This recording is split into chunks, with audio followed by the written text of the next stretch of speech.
मथवा ले अइले महादेव बड़े बड़े जटा। कान्हवा ले अइले महादेव बघिनी के छाल। परिछे बाहर हो भैली सासु हो सोहागिन।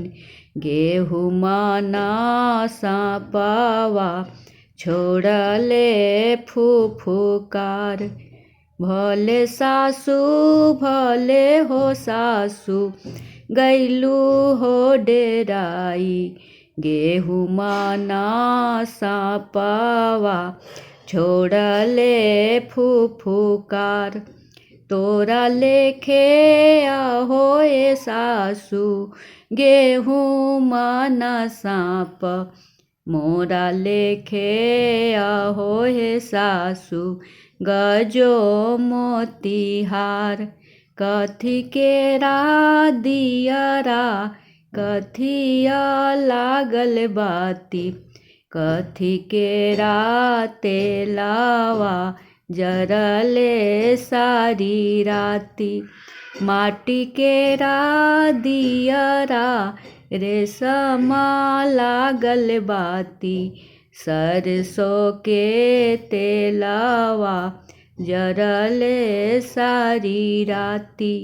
जरू दीपा जरू हो दीपा चारों पहर राती। जहाँ हो महादेव गौरा दे खेले जुगवा सार।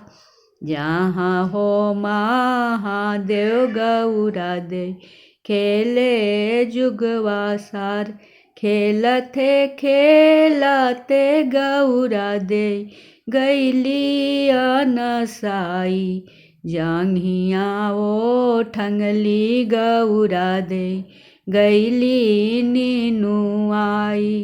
जंघिया ओ ठंगली गौरा दे गैली नीनुआई। तोहरो जे जंघिया महादेव नींदो नहीं आवे।